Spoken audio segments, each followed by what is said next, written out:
በስመ አብ ወወልድ ወመንፈስ ቅዱስ አሃዱ አምላክ አሜን። ቅዱስ ኤፍሬም ሶርያዊ መንዩ። ቅዱስ ኤፍሬም ሀገሩ ሶርያ፣ ቋንቁ ሱርስት፣ ጉንበት ዕለት ሓደ ተወልደ። አቡኡ ናይ ጣዖት ካህን እዩ ነይሩ። ቅዱስ ኤፍሬም ግን ኣይፈትዎን ነበረ። ብመልአክ ተመሪሑ ናብ ጳጳስ ቅዱስ ያዕቆብ ዘንጽቢን ከደሞ አምሂሩ አእሚኑ አጠመቆ። እናተጋደለ ኸዓ ምስኡ ነዊሕ ጊዜ ከም ተምሃራይ ኮይኑ ተቐመጠ። ብገድሉ ኸዓ ኣዝዩ ዓብዪ ኾነ። ኩሉ ጊዜ ይጸውም ይጽሊ ነበረ። ጸጋ መንፈስ ቅዱስ ስለ ዝሓደሮ ምስ ሕዛብ ኣብ ዝገብሮ ክርክር ይረትዖም ነበረ። ኣብ ጉባኤ ንቅያ ቅዱሳን ኣቦታት ሊቃውንቲ 318 ክእከቡን ከለዉ ቅዱስ ኤፍሬም ምስ መምህሩ ጳጳስ አባ ያዕቆብ ዘንጽቢን ከይዱ ነይሩ። ቅዱስ ኤፍሬም ካብ ንቅያ ክምለስን ከሎ ኣብቲ ዝሓደሮ ቦታ ዓንዲ ብርሃን ተተኺሉ ካብ ምድሪ ክሳብ ሰማይ ዝበጽሕ ብሕልሚ ረአየ። ንኣምላኽ ትርኢቱ ከም ዝገለጽካለይ መን ምዃኑ ግለጸለይ ኢሉ ኣመልከተ። ዝተኣዘዘ መልአኽ መጺኡ እዚ ዝረአኻዮ ባስልዮስ በዓል ቂሳርያ እዩ። ንሱ ንቤተ ክርስቲያን ጽኑዕ ዓንዲ እዩ። ብስብከቱ ልቢ ደቂ ሰብ ናብ ብርሃን ዝልውጥ እዩ። ቅዱስ ባስልዮስ ቁጽሩ ካብቶም 318 ሊቃውንቲ ሓደ እዩ። ቅዱስ ኤፍሬም ንቅዱስ ባስልዮስ ከይዱ እንተረአዮ ከምቲ ዝሓለሞ ኮይኑ ኣይረኸቦን። ምኽንያቱ ቅዱስ ባስልዮስ ከምህርን ከሎ ኣብ ወርቂ መንበር ተቐሚጡ ብናይ ወርቂ ኣትራኖስ ወንጌለ ወርቂ ዘርጊሑ ዘንጸባርቕ ካባ ተኸዲኑ ጽሩይ መጠምጠሚ ኣብ ርእሱ ገይሩ ጭራ ሒዙ ምእመናን ክምህር ከሎ ስለ ዝረአዮ በዚ ኸዓ ወሃዘቦ ልቡ ለኤፍሬም ከመ ሥጋዊ ውእቱ። ከምዚ ኢሉ ክምህር ደኣ ከመይ ኢሉ ቅዱስ ክኸውን ይኽእል ኢሉ ቅዱስ ኤፍሬም ተጠራጠረ። ንመእመን ዝኾኑ እዞም ዝስዕቡ 4 ነገራት ምስ ረአየ ከኣምን ከኣለ። ቀዳማይ ቅዱስ ባስልዮስ ቃል ኣምላኽ ክሰብኽ ከሎ ካብ ኣፉ ከም ነጸብራቕ እሳት እናወፀ ነቶም ህዝቢ ኣብ ልቦም ኣትዩ ክዋሃዶም ረአየ። ካልኣይ ርግቢ ናብ ርእሲ ቅዱስ ባስልዮስ ክትዓልም ከላ ረአየ። ሳልሳይ ተሃዋስያን ኣብ ክዳኑ እንተዓለቡ ተቓጺሎም ከም ቆሎ ክረግፉ ረአየ። ረብዓይ ስሙ ዘይፈልጦ ከሎ ሃገሩ ኪሓተተ ኤፍሬም ሶርያዊ፣ ኤፍሬም ለብሃዊ ኣብ ኩርናዕ ቤተ ክርስቲያን ቆይሙ ይጽልየልኩም ኣሎሞ ጸውዕለ ኢሉ ኣጸውዖ።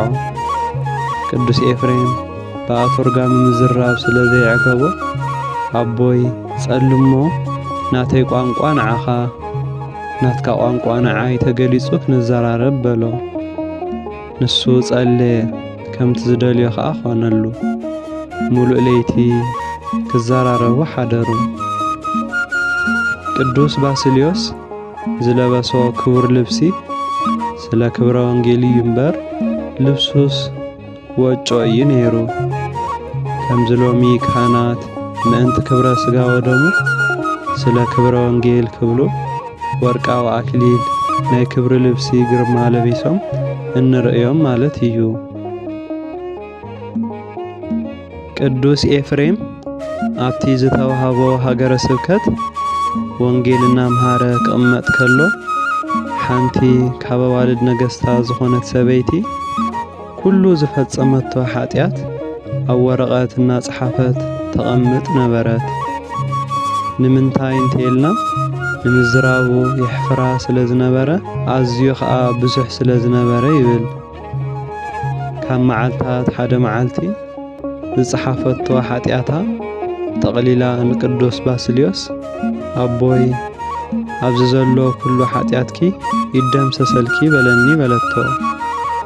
ንሱ ይፈሓቖልኪ በላ። ገንጺሉ እንተረኣየ ኩሉ ተፋሒቑ ከብቅዕ ሓንቲ ከይተደምሰሰት ተሪፋ ረአየት።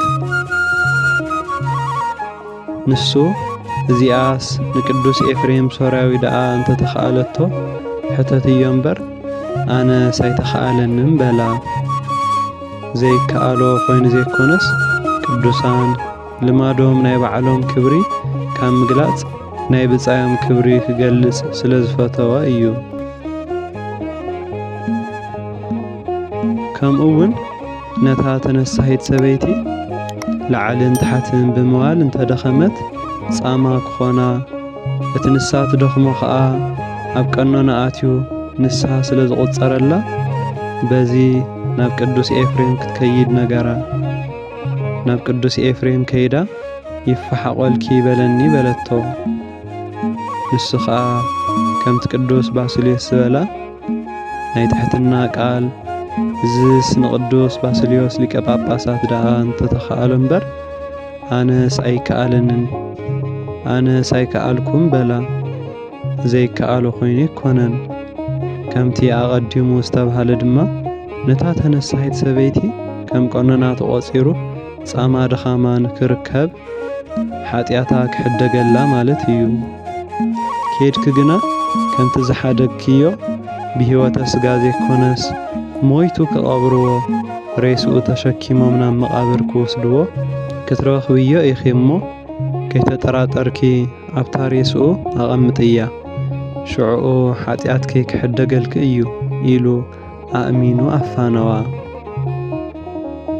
ከምቲ ዝበላ ኾይኑ ጸንሐ። ንሳ ግን ከምታ ቅዱስ ኤፍሬም ዝበላ ገበረት። በዚ ድማ ኃጢአታ ተደምሰሰላ። እዚ ኸዓ ኣቦታት ካህናት ብሕይወተ ሥጋ ኸለዉ ምስ ሞቱን ኃጢአት ከም ዘስተስርዩን የረድአና።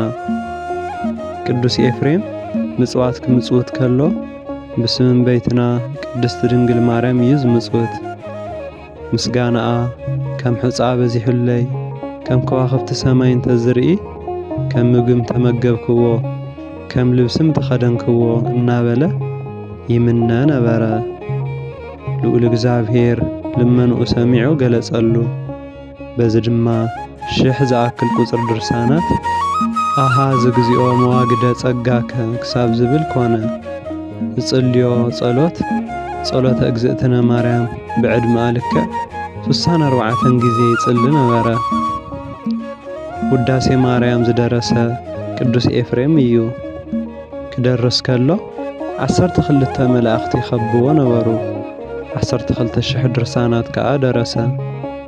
ነቲ ዝበዝሕ መላእኽቲ ወሰድዎ። ካብቶም 7 ምድራውያን መላእኽቲ ደረስቲ ዝተብሃሉ መበል ሳልሳይ እዩ። ዕረፍቱ ኣብ 42 ዕድሚኡ ሓምለ 15 ዓረፈ። ንኽብሩ 24 መላእኽቲ ወረዱ። ጸሎቱን በረኸቱን ምስ ኩላና ህዝበ ክርስቲያን ይኹን። ወስብሐት ለእግዚአብሔር ወለወላዲቱ ድንግል ወለመስቀሉ ክቡር አሜን።